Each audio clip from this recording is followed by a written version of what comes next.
পার্থ চট্টোপাধ্যায় এখনো জেলে।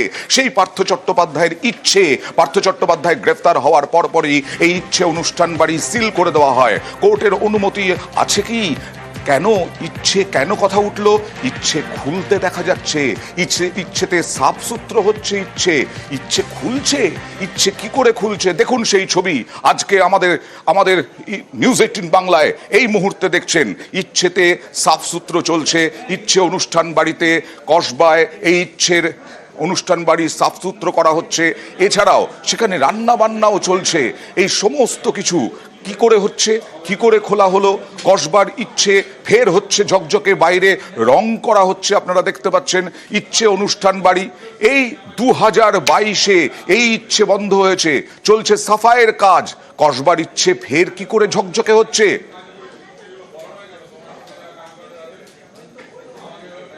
চলছে সংস্কারের কাজ। আর আগের সেই যখন বন্ধ হয়েছিল ইচ্ছে, তখনকার ছবি দেখুন। একদিকে বন্ধ হয়েছিল সেই কাজ সেই সময়, আর এখন দেখুন সাফসূত্র হচ্ছে। আদালত, ইডির অনুমতি কি রয়েছে? কি করে হচ্ছে? সরাসরি চলে যাব প্রতিনিধি অমিতের কাছে। অমিত, ইডির অনুমতি রয়েছে, কোর্টের অনুমতি রয়েছে, কি করে ইচ্ছে এখন খুলে গেল?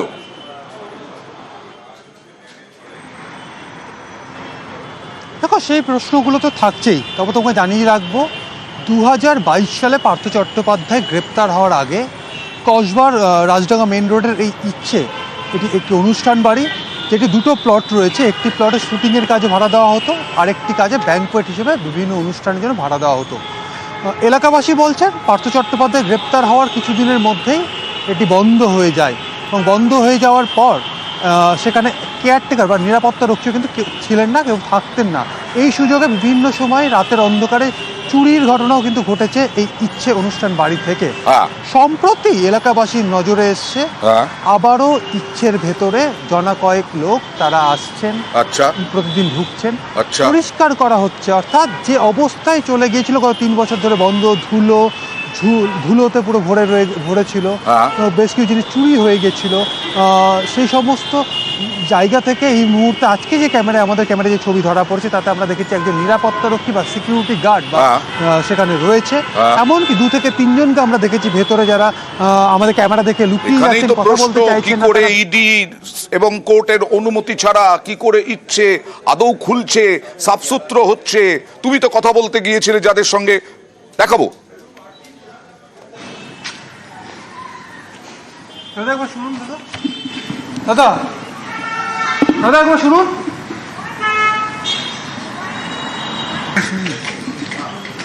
মানে কিছু বলতে হবে আপনাকে কিছু বলতে হবে না। আপনি কবে থেকে আছেন এখানে দাদা?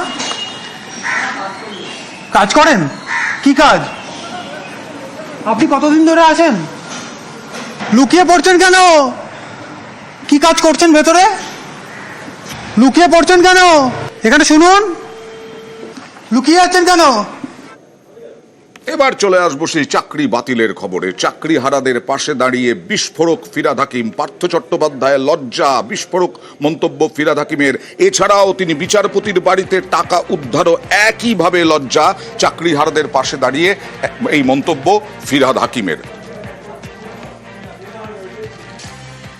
একটা হচ্ছে যে যেটা টাকা বেরিয়েছে, এটা আমাদের জুডিশিয়ারির পক্ষে, সবার পক্ষে অত্যন্ত লজ্জার। যেরকম পার্থ চ্যাটার্জিটা লজ্জার আমার, সেরকম জুডিশিয়ারিটাও লজ্জার।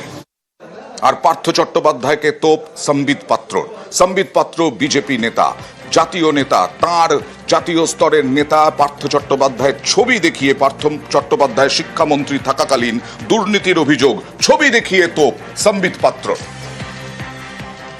पार्थ चटर्जी जो गिरफ्तार हुए थे 2022 में, उस समय वो पार्थ चटर्जी स्टेट के एजुकेशन मिनिस्टर थे। जो नोटों की गड्डी 2 बार रेड हुए और कुल मिलाकर के 49 करोड़ रुपया ईडी ने रिकवर किया इस रेड में, और न जाने कितने कितने कहां छुपा रखे होंगे, इलेक्शन में बांट दिए होंगे। और ये किसकी खून पसीने की कमाई है? ये वो जो 24 लाख एप्लीकेंट आए थे, उन 24 लाख एप्लीकेंट की खून पसीने की कमाई है, खून पसीने की कमाई।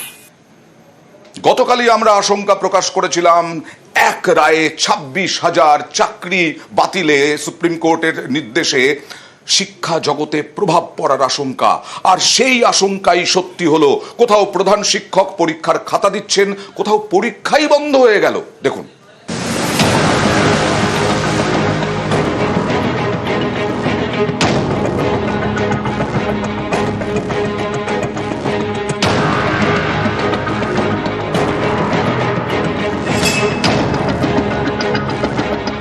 স্কুলে পরীক্ষা চলছে, খাতা দিচ্ছেন প্রধান শিক্ষক।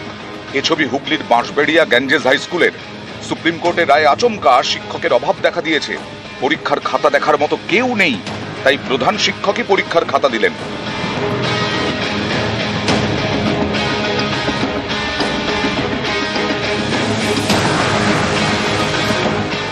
হুগলির বাঁশবেড়িয়া গ্যাঞ্জেস হাই স্কুল।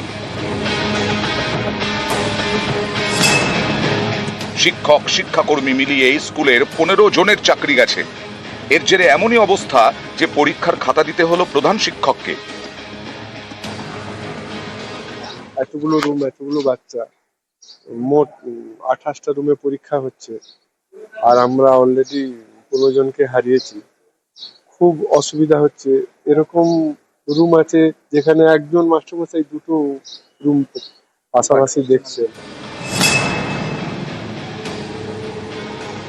জলপাইগুড়ির ধূপগুড়িতে ঘোষপাড়া জুনিয়র স্কুল। কয়েকদিন আগে এই স্কুলের একমাত্র শিক্ষক মারা যান। তারপর স্কুল সামলাচ্ছিলেন এক শিক্ষাকর্মী। শীর্ষ আদালতের রায়ে তাঁরও চাকরি গেছে, ফলে তালা খোলারও কেউ নেই।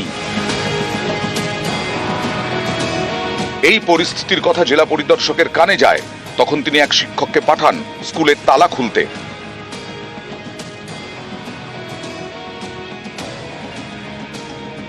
রতনবাবু মারা যাওয়ার পরে আমাকে বলা হয়েছে মানে টেম্পোরারি আপনি স্কুলটা একটু দেখুন।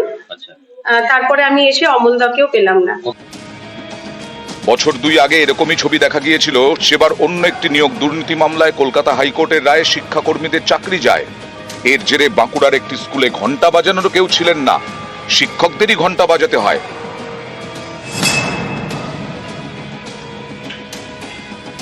পরীক্ষা চলছে, কিন্তু গার্ড দেওয়ার কেউ নেই। এই পরিস্থিতি উত্তর 24 পরগনার 2 স্কুলে। একটি সন্দেশখালীর ছোট সেহারা হাই স্কুল। এখানকার 11 জন শিক্ষকের মধ্যে 4 শিক্ষকের চাকরি গেছে।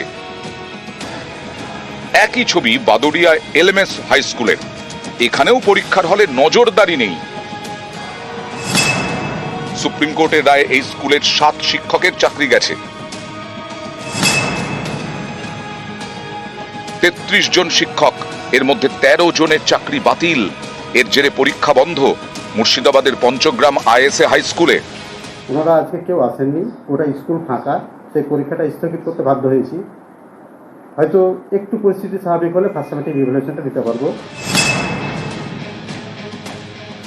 মুর্শিদাবাদের সুতির বহুতালী উচ্চ বিদ্যালয়। এখানে পড়ুয়া 3700, শিক্ষক 15, চাকরি খুইয়েছেন 11 জন। এই তালিকায় ভারপ্রাপ্ত প্রধান শিক্ষকও আছেন। স্কুলে এখন পরীক্ষা চলছে, তাই চাকরি হারিয়েও শুক্রবার স্কুলে উপস্থিত ভারপ্রাপ্ত প্রধান শিক্ষক। ছোট ছোট ছেলে মেয়েগুলো আবার মানে একটা পরীক্ষা দিতে এসছে, এই মুহূর্তে সে পরীক্ষা হবে না বলে বাড়ি পাঠিয়ে দেওয়াটা কেমন মনে হয়? এতগুলো স্টুডেন্টের কথা ভেবে আমরা এত কিছু ঘটে যাওয়ার পরে আমরা পরীক্ষাটা কাল থেকে চালাচ্ছি, মানবিক দিক থেকে বিচার করে আর কি। একই ছবি হুগলির খানাকুলে। এখানকার গুজরাট জুনিয়র হাই স্কুলে একজনই স্থায়ী শিক্ষক, তাঁরই চাকরি গেছে।